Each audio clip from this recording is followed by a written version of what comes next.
Berita Al-Hijrah 21 November, 5 Rabiul Akhir, kilang musnah dijilat api. Juga pemandu teksi kais pagi makan pagi.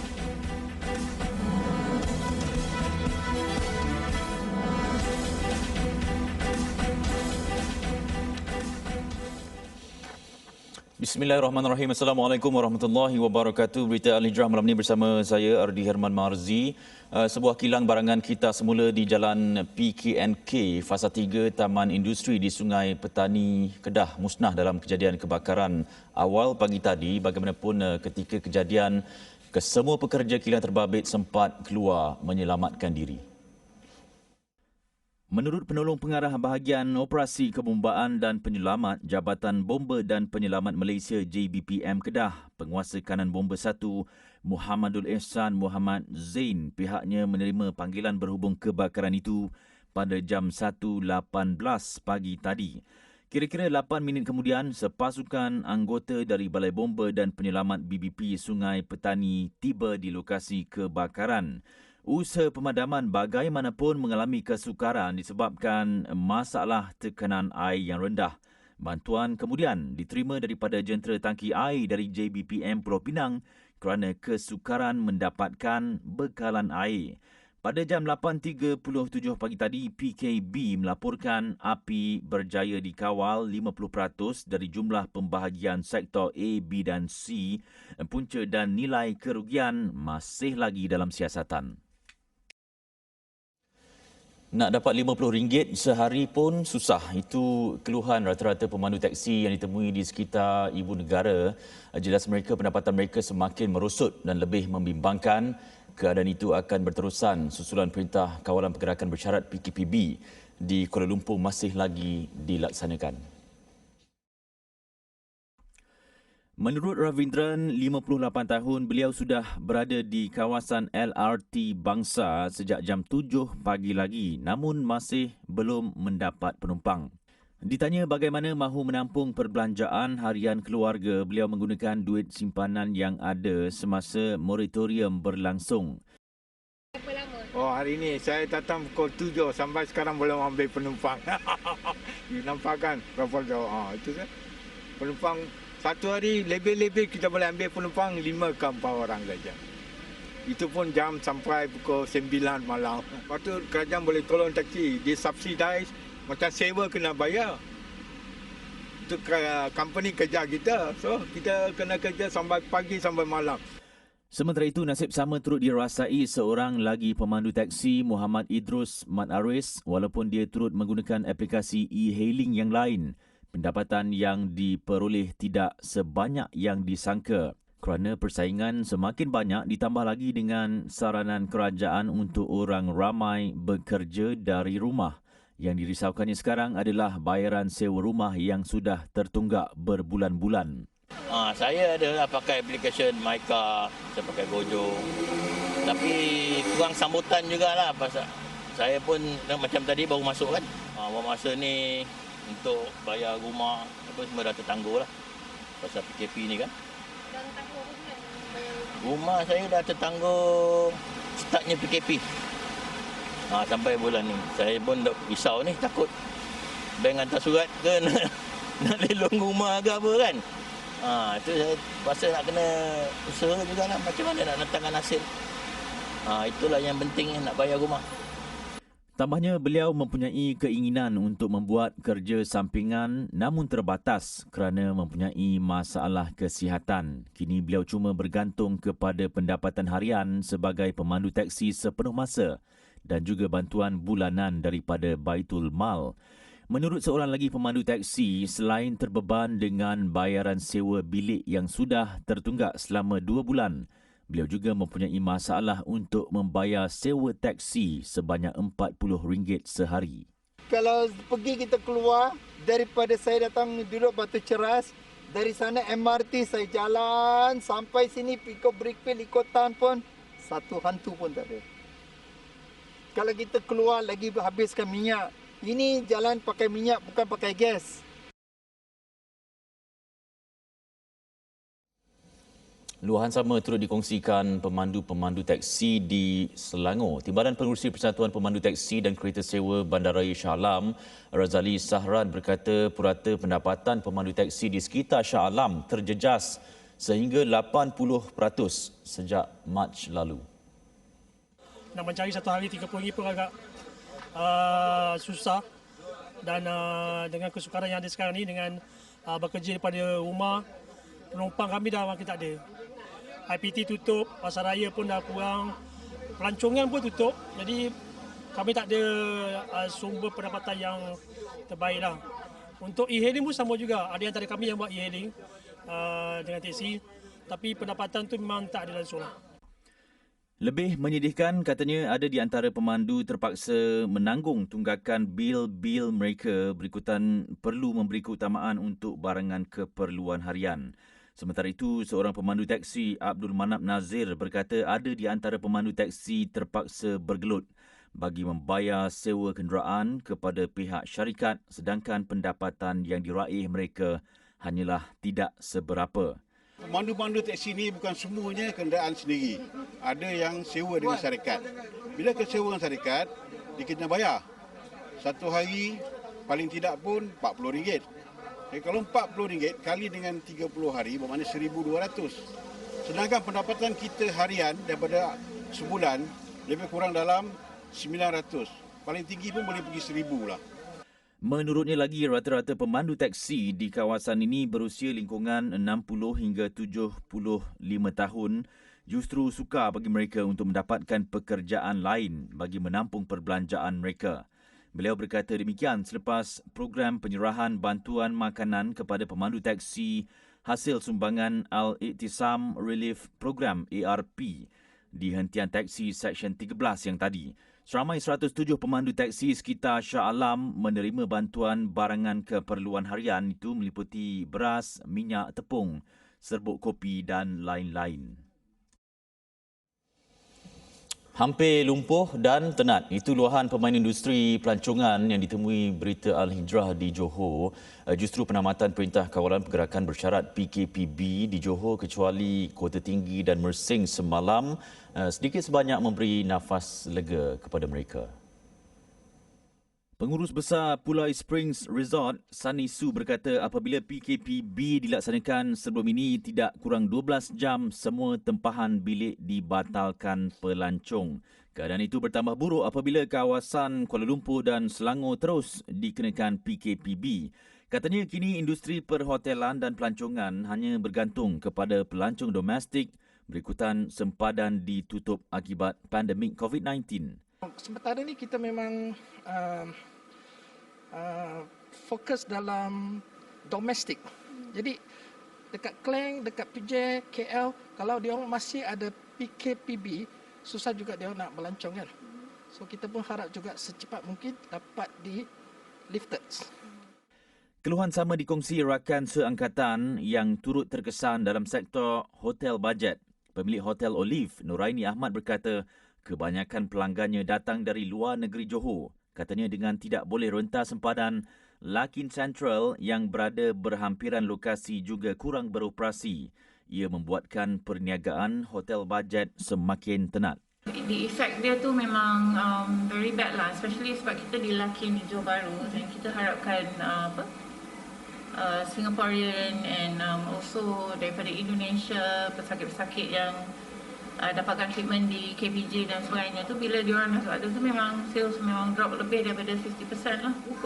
Nafas tu adalah sikit tapi memang kita harapkan yang sepadan tu dibuka, especially dan juga dengan sekarang ni dengan KL Lembah Kelang di close tu memang impact dia memang tersangat lah, kita rasa lah very very bad.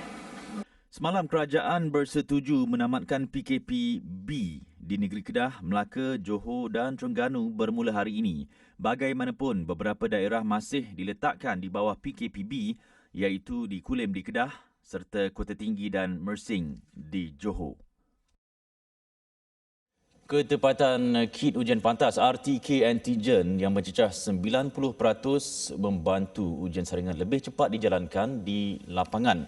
Ketua Pengarah Kesihatan Tan Sri Dr. Nur Hisham Abdullah berkata Kementerian Kesihatan KKM akan meningkatkan penggunaan RTK AG khususnya di negeri terjejas seperti Sabah dan Selangor. Menurutnya, penggunaan kit pantas itu membolehkan keputusan diperoleh terus di lapangan dalam tempoh antara 30 hingga 45 minit sekaligus mempercepatkan tempoh menunggu. Sekarang ini WHO pun telah mengesyorkan penggunaan RTK antigen pada bulan September. Jadi kita menggunakan iaitu RTK antigen lebih awal sebelum WHO ataupun Pertubuhan Kesihatan Sedunia menggalakkan kita menggunakan RTK antigen tersebut. Jadi seperti juga di Makmal, sebelum lagi WHO mengumumkan iaitu kod ataupun SOP untuk kita melaksanakan ujian, kita dah jalankan sendiri berdasarkan pada genomic sequence yang telah ada. Setakat ini Malaysia menjalankan 483,686 ujian RT-AG sejak September lalu bagi mendapatkan keputusan segera saringan COVID-19. Katanya sekiranya individu yang menjalani ujian RT-AG disahkan positif, mereka sekali lagi akan menjalani ujian RT-PCR iaitu ujian Real-Time Reverse Transcription Polymerase Chain Reaction yang lebih tepat. Beliau berkata KKM kini menggunakan kaedah sasaran pintar untuk mengesan individu yang positif kerana ia lebih bersasar. Katanya menerusi kaedah itu, individu yang berada di lokaliti yang berisiko sahaja akan disaring. Selepas ini, banjir bukan alasan langgar SOP.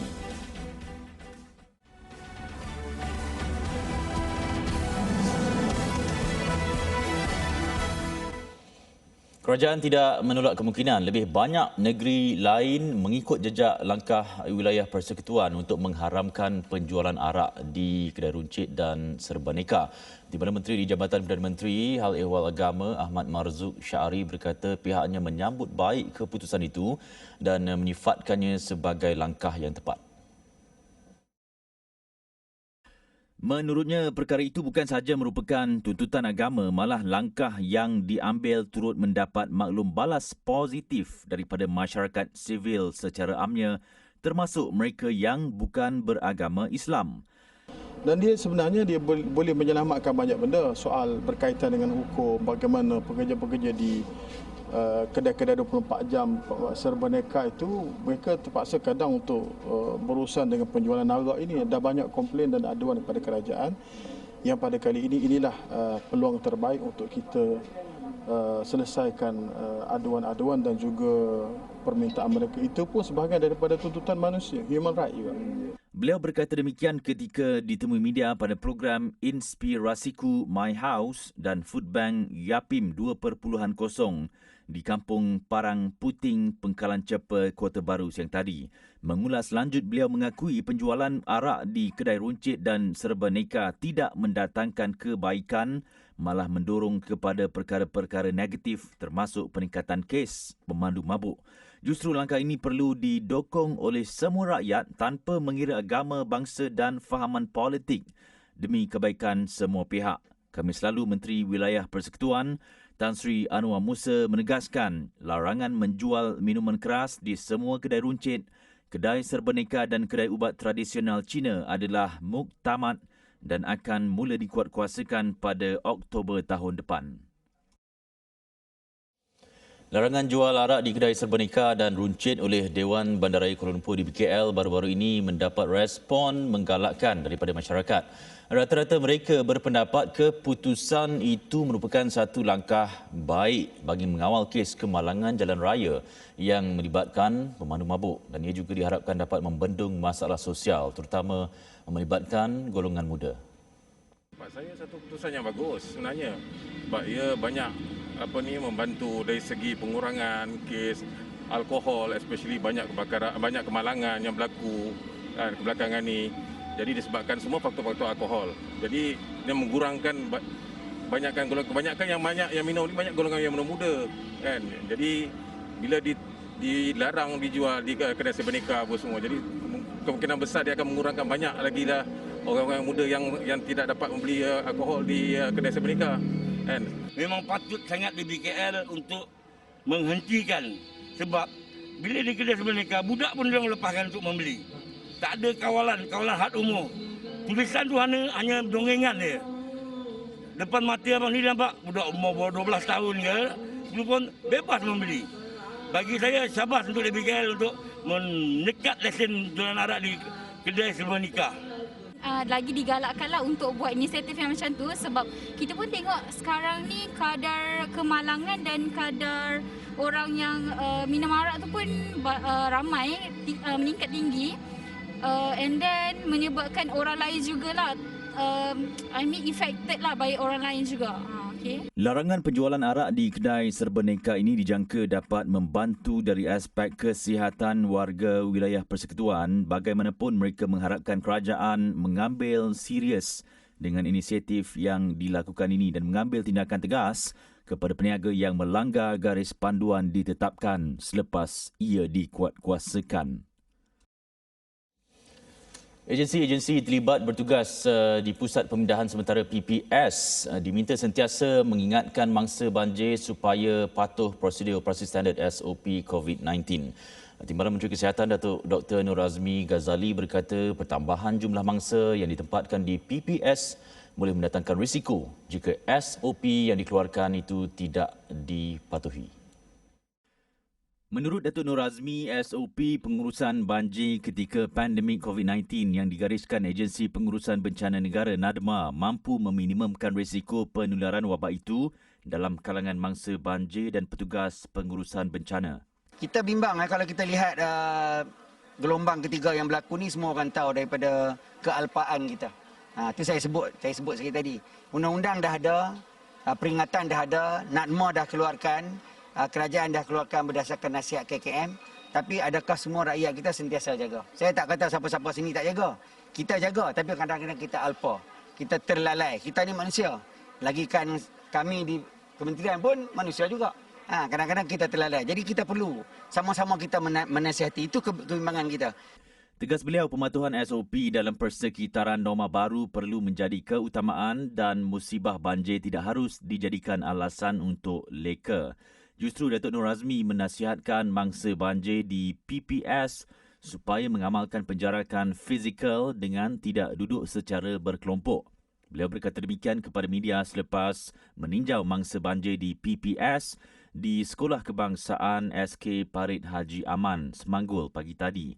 Seramai 152 orang daripada 60 keluarga ditempatkan di PPS berkenaan yang mula dibuka pagi semalam. Di Perak, 246 mangsa banjir daripada 90 keluarga ditempatkan di 4 PPS yang dibuka setakat pukul 10 pagi tadi. PPS yang masih aktif ialah Dewan Orang Ramai Kampung Sungai Ara di Larut, PPS SRAR Ngah Ibrahim, Matang dan PPS Dewan MPTI Langkap di Pasir Salak. Rakyat Malaysia perlu lebih peka dan waspada dengan aplikasi dalam talian pemberi pinjam wang PPW yang tidak berlesen. Ini kerana objektif pihak tidak bertanggungjawab itu tidak hanya membebankan hutang di bahu pemohon tetapi juga berkemungkinan tinggi maklumat dan data peribadi tersenarai untuk pinjaman lain tanpa pengetahuan anda. Ketua Unit Multimedia Fakulti Sains, Komputer dan Teknologi Maklumat Universiti Malaya UM, Profesor Mahathir Ainuddin Wahid Abdul Wahab berkata, orang ramai dinasihatkan untuk tidak menjadikan faktor keadaan ekonomi semasa kesan daripada pandemik COVID-19 ketika ini sebagai punca utama segelintir individu terjerumus dengan tipu daya aplikasi PPW tidak berlesen. Lebih-lebih lagi tiada kawalan secara langsung dan ketat untuk pembangunan setiap aplikasi. Saya rasa ia lebih kepada kesedaran kepada pengguna itu yang kita dapat tengoklah. Sebab untuk mengawal aplikasi itu sendiri adalah agak sukar kerana dia boleh dibangunkan dengan mudah dan ia boleh dikongsikan dengan banyak cara. Dia yang ringkas sahaja. Macam saya cakap tadi lah, dia nak data kita, data yang asas. Okay, kerana apa?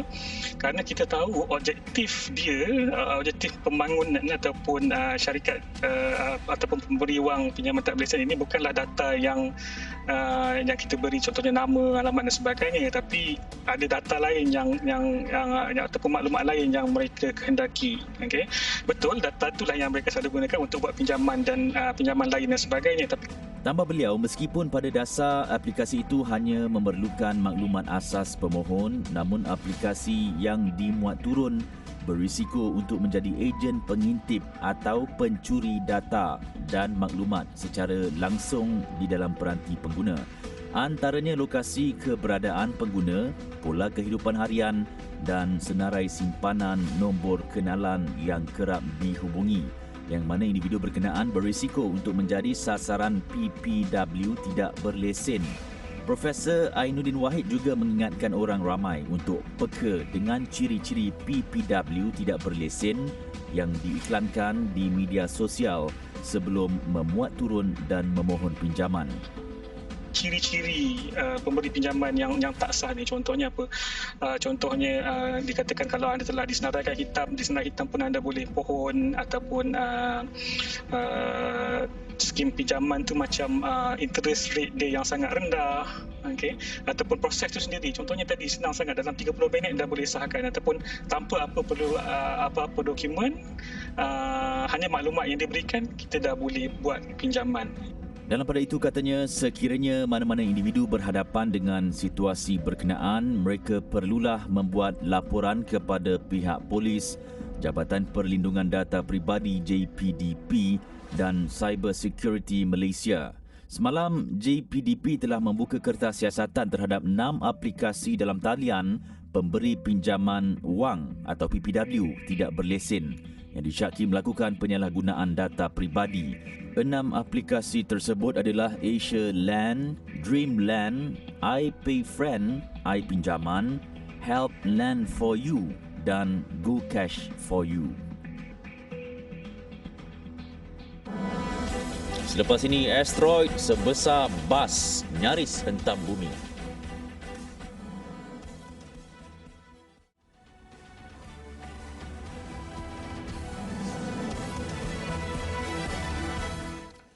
Sebutir asteroid sebesar sebuah bas 2 tingkat hampir merempuh bumi apabila ia meluncur pada jarak paling dekat dengan atmosfera sekitar 386 km baru-baru ini. Batu angkasa yang diberi nama 2020 VT4 atau A10SHCN itu hanya dapat dikesan oleh sistem amaran akhir hentaman asteroid atau ATLAS 15 jam selepas ia menghampiri atmosfera bumi. Batu angkasa yang mempunyai ukuran antara 5 meter hingga 10 meter itu dikatakan akan terbakar di ruang udara Lautan Pasifik Selatan sekiranya ia menghampiri bumi pada jarak lebih dekat. Asteroid 2020 VT4 yang baru dikesan menghampiri bumi melintas pada ketinggian cuma beberapa ratus kilometer di atas Lautan Pasifik Selatan. Fenomena itu telah memendekkan jarak orbitnya dan ia diramal melintasi bumi pada jarak dekat dengan lebih kerap di masa akan datang. Ia bukan kali pertama berlaku tahun ini, malah pada Ogos lepas, sebutir asteroid dikenali sebagai 2020 QG pernah menghampiri bumi pada jarak 2,945 km. Menurut saintis, saiz asteroid yang mampu mengakibatkan kerosakan di permukaan bumi dianggarkan berukuran sekurang-kurangnya 25 meter. Bumi Syam ketika ini memerlukan bantuan kita. Bukan sekadar doa dan sokongan, malah mereka juga memerlukan bekalan dan persediaan yang cukup untuk menghadapi musim sejuk yang bakal melanda. Berikutan kesusahan mereka kini untuk mencari pendapatan di kala kesejukan dan pandemik COVID-19. Ayuh bersama-sama bersatu hati dalam memberikan bantuan yang terbaik buat warga Syam melalui kempen bantuan musim sejuk anjuran Aman Palestin. Layari www.jommenyumbang.com untuk memberikan sedikit bantuan buat mereka. Baik, luangkan masa sejenak, renunglah nasib sebahagian daripada kita yang cukup menderita akibat pandemik COVID-19. Sama-samalah kita rasa keperitan hidup mereka yang tua, kanak-kanak, bayi dan yang cacat serta uzur. Ulurkan sedikit daripada rezeki kita untuk meringankan sedikit beban mereka. Sedekah pencetus barakah. Dan tren kes yang dilaporkan, pandemik COVID-19 dilihat masih menular secara aktif dan dijangka akan berterusan untuk suatu tempoh masa yang agak lama. Ocean Relief Agency MRA Sabah merayu orang ramai untuk menyumbang menerusi tabung kecemasan OPS COVID-19 2.0 bagi meringankan beban mereka yang terjejas akibat pandemik itu. Hasil sumbangan untuk membantu mereka yang kehilangan sumber pendapatan, pekerjaan dan aset.